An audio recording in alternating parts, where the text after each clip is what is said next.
கடந்த சில ஆண்டுகளாக திரை வாழ்க்கையில் ஈடுபாட்டை குறைத்து கொண்ட நடிகர் அஜித் ஆண்டுக்கு ஒரு படம் மட்டுமே நடித்து வந்தார். அந்த படங்களிலும் சில படங்கள் பெரிய அளவில் கை கொடுக்காத நிலையில் கடைசியாக விடாமுயற்சி பட ரிலீஸ் தேதி தள்ளி போனது ரசிகர்களை கடும் கவலையில் ஆழ்த்தியது. ரசிகர்களை அஜித் கண்டுகொள்வதில்லை என சிலர் வசைப்பாடும் நிலைக்கு கூட சென்றனர்.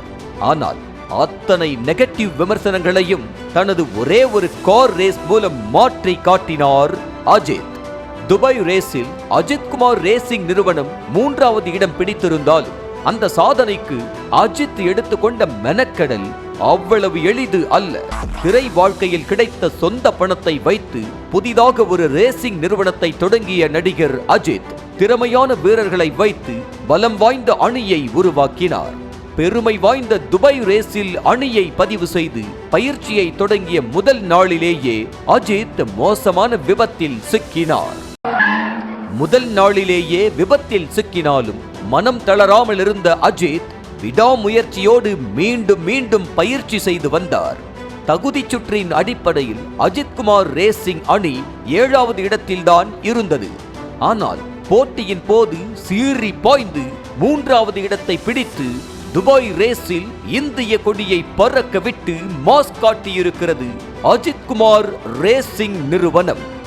முதலில் தனது அணிக்காக தாமும் சேர்ந்து கார் ஓட்டிய அஜித் விபத்தில் சிக்கிய மறுநாள் திடீரென அணியிலிருந்து விலகுவதாக அறிவித்தார்.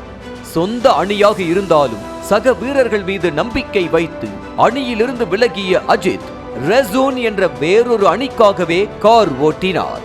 அதற்கேற்ப முதல் 3 இடத்திற்குள் வந்து அஜித்தை பெருமைப்படுத்தி இருக்கிறார்கள் அவரது வீரர்கள்.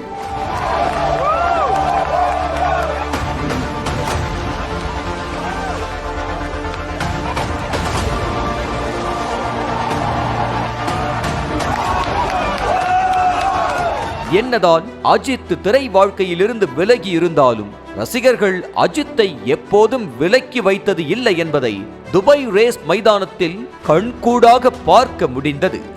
அஜித் என்ற ஒற்றை நபருக்காக வழக்கத்தை தாண்டி ரேஸ் மைதான கேலரி நிரம்பி இருந்தது.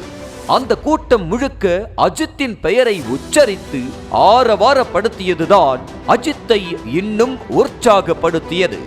இதற்கு முன்பு ஹாலிவுட் நடிகர் பிராட் பிட் ரேஸில் பங்கேற்ற போது வந்த கூட்டத்தை விட அதிக கூட்டம் அஜித்துக்காக வந்திருப்பதாக வர்ணனையாளர்கள் குறிப்பிட்டு கூறியதெல்லாம் படத்தில் பார்க்கும் மாஸ் காட்சியையே மிஞ்சியதாக இருந்தது.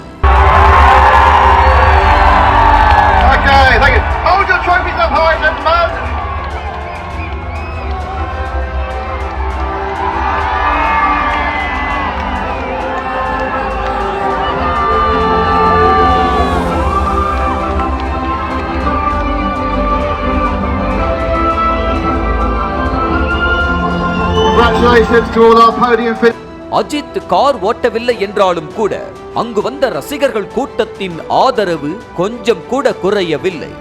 அஜித் குமார் ரேசிங் நிறுவனத்தின் கார் எண் 901 என்ற நிலையில் அந்த எண் கொண்ட கார் வரும்போதெல்லாம் மைதானமே மிரண்டு போகும் அளவுக்கு ரசிகர்கள் உற்சாகப்படுத்தினர். தங்களுக்கு பிடித்த நடிகர் கார் ஓட்டவில்லை என்றாலும் அந்த அணிக்காக ரசிகர்கள் நின்றது அஜித்தை மட்டுமில்லாமல் ஆடிட்டோரியத்தில் கூடியிருந்த அத்தனை பேரையும் நெகிழச் செய்தது.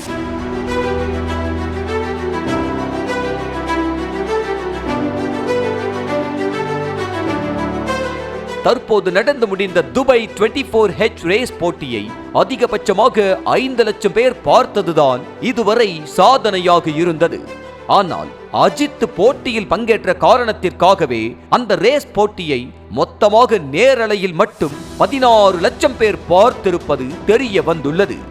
துபாய் ரேஸில் பங்கேற்று வெற்றி பெற்றது அஜித்துக்கு பெருமை என்றால், அஜித் மூலம் துபாய் ரேஸே தமிழகத்தில் பிரபலமாகியிருப்பதோடு இளைஞர்களுக்கும் தூண்டுகோலாக அமைந்திருக்கிறது. அஜித்துக்காக ஆயிரக்கணக்கான ரசிகர்கள் முதன்முறையாக துபாய் ரேஸை பார்க்க தொடங்கியிருக்கிறார்கள்.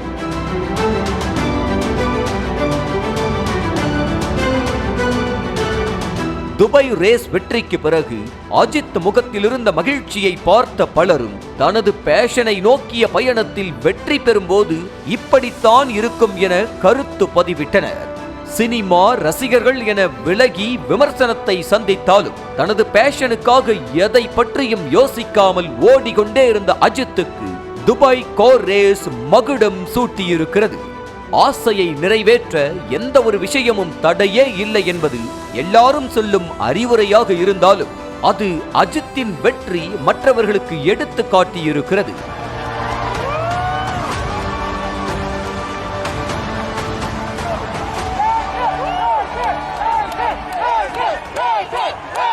தனது படங்கள் கொடுக்கும் வெற்றியை விட கார் ரேஸ் வெற்றி மிக முக்கியமானது என்பதைத்தான் அஜித்தின் மகிழ்ச்சி வெளிப்படுத்தியது.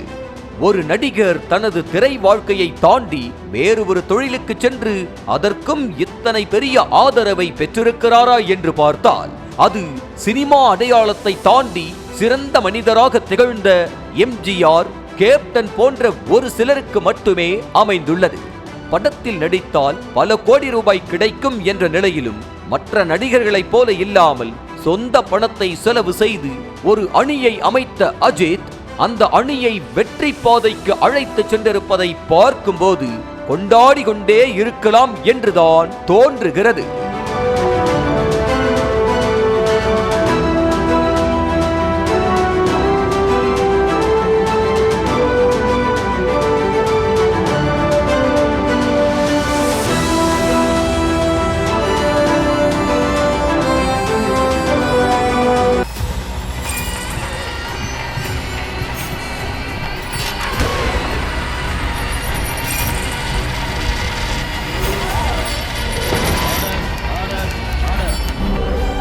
நிகழ்தகவு குற்றங்களின் மறுபரிமாணம் நாள்தோறும் இரவு 10 மணிக்கு இணைந்திருங்கள் நமது நியூஸ் தமிழ் தொலைக்காட்சியோடு.